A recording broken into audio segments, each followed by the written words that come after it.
গত 10 নভেম্বর আমাদের এখানে সৌদি আরবের রিয়াদ শহরের বাতা থেকে আমাদের দুইজন প্রবাসী ভাই, একজন শিহাব এবং রাকিবকে, তাদেরকে কিছু অপহরণকারীরা তুলে নিয়ে যায়। তুলে নিয়ে গিয়ে তাদের পরিবারের কাছে মুক্তিপণ দাবি করে। শিহাবের পরিবারের কাছে দাবি করে 1 লক্ষ টাকা এবং রাকিবের পরিবারের কাছে দফায় দফায় দাবি করে তারা 1,40,000 টাকা আদায় করে নেয়। কথা ছিল যে তাদেরকে মুক্তিপণ পাওয়ার পর ছেড়ে দিবে। টাকা পেয়ে 14 তারিখেই শিহাবকে ছেড়ে দিয়েছে অপহরণকারীরা, কিন্তু রাকিবকে ছাড়েনি তারা।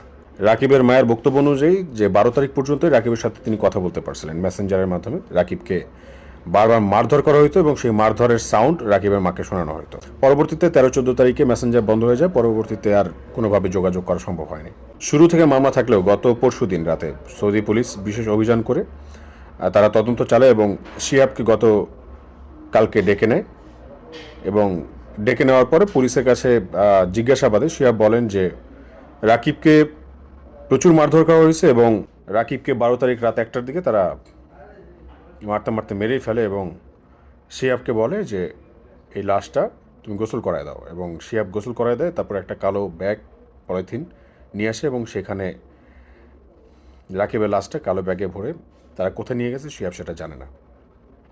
শিহাব অপহরণকারীদের ওখান থেকে ছাড়া পেলেও তিনি আসলে তখন কাউকে কিছু জানাতে পারে নাই।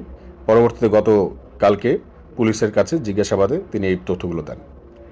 রাকিবের মা, তিনিও সৌদি প্রবাসী, তার বাবা নেই। তো রাকিবের মা এই ঘটনা জানার পর শোকে পাথর হয়ে গেছে। তো এটা তো খুব শুধু রাকিবের মার ব্যাপারটা এমন না, আমি কেমন ফিল করতেছি এটা আমাদের বাংলাদেশের মানুষ এই দেশে কাজ করতে আসতেছে। এই অপহরণকারীরা কিন্তু বাংলাদেশি, এই অপহরণকারীরা সৌদি নাগরিক না। এই অপহরণকারীরা বাংলাদেশে কিছু অসাধু চক্র এখানে এসে তারা এই কাজগুলো করতেছে এবং এটা 5 আগস্টের পরে ভয়াবহ মাত্রায় সৌদি আরবে বেড়ে গেছে। এবং আমরা অ্যাম্বাসিতেও জানাইছিলাম এই ব্যাপারটার, এবং তারা বলছে যে তারা সর্বোচ্চ চেষ্টা করছে, এই ব্যাপারটা নিয়ে কাজ করছে। তারা কিডন্যাপারদেরকে কিন্তু মোটামুটি অ্যাম্বাসির লোকেরাও চেনে, তাদের কাছে কিন্তু সব রকম ইনফরমেশন আছে। এখানকার যারা প্রবাসী ভাইরা আছে, যারা এখানে কাজ করছে দীর্ঘদিন যাও, তারাও কিন্তু চেনে, তারাও কিন্তু এই ব্যাপারটা নিয়ে অ্যাওয়ারনেস ক্রিয়েট করার চেষ্টা করছে, কথা বলছে। কিন্তু বাংলাদেশ গভর্নমেন্টের আসলে আমি কি বলবো, এটা আমি স্পিচলেস যে প্রবাসীদের কাছ থেকে আমরা যখন আমাদের দেশের খুব ভালনারেবল অবস্থা হয়, তারা যখন রেমিটেন্স পাঠায় বাংলাদেশ ঠিক থাকে, বাংলাদেশ ভালো থাকে। কিন্তু পরবর্তীতে যারা এই রেমিটেন্সটা পাঠালো তাদের উপরে যে আমাদের কিছু দায়বদ্ধতার জায়গা আছে, তাদের প্রতি যে দেশের কিছু দায়িত্ব আছে, সেই ব্যাপারটা আমাদের গভর্নমেন্টের লোকেরা ভুলে যায়। এবং আজকে এতগুলো দিন, প্রায় এই 8-9 মাস যাবৎ প্রবাসীর এই কথাগুলো বলছে, জোরে জোরে চিৎকার করে বলছে, সোশ্যাল মিডিয়া ফাটায় ফেলতেছে, অপহরণকারীদের ব্যাপারে বলতেছে, কিন্তু এখন পর্যন্ত গভর্নমেন্টকে কোনো রকম স্টেপই নিতে দেখলাম না। তো আমরা এখন এক রাকিবরে হারাইছে, এরকম যে একটা রাকিবই শুধুমাত্র হারাইছে ব্যাপারটা এমন, এরকম ঘটনা কিন্তু সৌদি আরবে প্রচুর ঘটতেছে। বাংলাদেশের মিডিয়াগুলো সৌদি আরবের প্রবাসীদের নিয়ে তাদের কোনো রকম মাথা ব্যথা নেই, যার কারণে হচ্ছে হয়তো বা তারা এই ব্যাপারগুলো নিয়ে কোনো রকম ইনভেস্টিগেশন, কোনো রিপোর্ট ওইভাবে আমাদেরকে দেখাচ্ছে না বা মিডিয়ার প্রচার হচ্ছে না। তো আমরা আসলে এই ব্যাপারটাও ভুলে যেতে চাই না যে তারাও কিন্তু বাংলাদেশি নাগরিক, তারা বাংলাদেশের মানুষ, তারা দেশে এখানে এসছে, কাজ করছে, তাদের নিরাপত্তা নিশ্চিত করার দায়িত্ব কিন্তু বাংলাদেশের।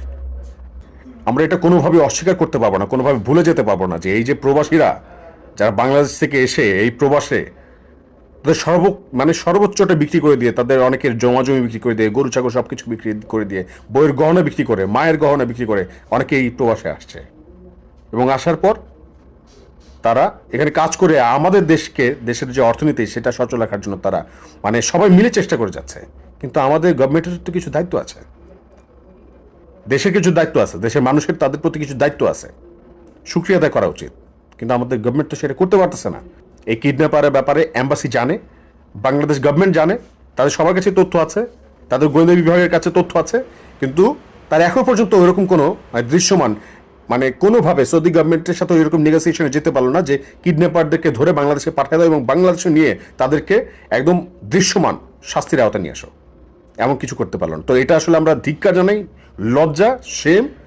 এবং শুধু এটুকুই না, আমরা এটুকু বলতে চাই যে অতি দ্রুত বাংলাদেশ থেকে অতি দ্রুত বিশেষ দায়িত্ব নিয়ে অ্যাম্বাসির সাথে কথা বলে, সৌদি গভর্নমেন্টের সাথে কথা বলে, যাদের যত রকম কিডন্যাপার আছে এখানে, যারা প্রবাসী আছে, তাদের কাছে সবার কাছে ইনফরমেশন আছে, তাদের কাছে ইনফরমেশন কালেক্ট করে এই সকল অপহরণকারী চক্র, অসাধু চক্রকে বাংলাদেশে ফিরিয়ে নিয়ে গিয়ে তাদেরকে আইনের আওতায় এনে দৃশ্যমান সাজার ব্যবস্থা করে প্রবাসীদেরকে তাদের অধিকার বুঝাই দিতে হবে, তাদেরকে এখানে সিকিউরলি এখানে কাজ করার সুবিধা দিতে হবে।